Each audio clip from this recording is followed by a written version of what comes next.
श्रीकरण साई नंद उत्सव अनुष्ठित। गजपति जिला पालाखुमुडी स्थित श्रीकरण साई आज मंगलवार संध्या 7टा बेले नंद उत्सव अनुष्ठित हो जाइछि। पालाखुमुडी सहर में बहु वर्षर जन्माष्टमी उत्सव पालन पर यह नंद उत्सवटी पालन करा जाइଥାଏ। ଏହି ଉତ୍ସବରେ ସ୍ଥାନୀୟ ରାଧାମୋହନ ମନ୍ଦିରରୁ ପାଲିଙ୍କିରେ ଶ୍ରୀକୃଷ୍ଣଙ୍କ ବାଳ ବିଗ୍ରହ ବାରି ନଗର ପରିକ୍ରମା କରିଥାନ୍ତି। ଏହି ଅବସରରେ ଦହିହାଣ୍ଡି ଭଙ୍ଗା ଖେଳର ଆୟୋଜନ କରାଯାଇଥାଏ। ମୁଁ ସୁଜନାଥ ପଟ୍ଟନାୟକ, ସମ୍ପାଦକ ଗଜପତି ଜିଲ୍ଲା ନାଗରିକ କମିଟି। ଆଜ୍ଞା, ଯେଉଁ ଜଳ ଉତ୍ସବ ଆପଣ ଯେଉଁ ମନ୍ଦିର ପାଖରେ ହେଉଛି କ'ଣ ଏ ତ ନନ୍ଦ ଉତ୍ସବ, ଏହାକୁ ନନ୍ଦ ଉତ୍ସବ କୁହାଯାଏ।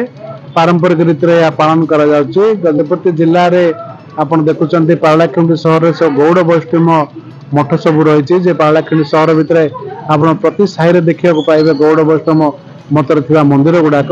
ସବୁ ଗୌଡ଼ ବୈଷ୍ଣବ ମନ୍ଦିର ଗୁଡ଼ାକରେ ରାଧାକୃଷ୍ଣ ପୂଜା ପାଆନ୍ତି। ରାଧାକୃଷ୍ଣଙ୍କର ପୂଜା अर्चना सब कराए। जन्माष्टमी यार मुख्य पर्व। जन्माष्टमी पूर्वर आदिवास कराए। आदिवास पर जन्म विधान गतकाली होता। आज तार नंद उत्सव पालन करा जाउछि। नंद उत्सव ये पारलाखेमुंडी सहर में यह एक अभिनव उपाय पालन कराए। जे राधामोहन मंदिर ठाकुर जाती एठू बाहरिकी सारा सहर परिक्रमा करती। प्राय 20 ରୁ 30 साही परिक्रमा करती। प्रत्येक साही गलापर से दही हांडी खेलवा व्यवस्था सब करा जाए। ठाकुर गलापर दही हांडी खेलती। तापर से हर्ष उल्लास सहित रंग पानी करी माने ठाकुर को निजे कृष्ण को बसाई खेल खेलती। यही प्रकार नंद उत्सव पारलाखेमुंडी सहर हर्ष उल्लास सहित आज पूरा दिन में पालन कराए।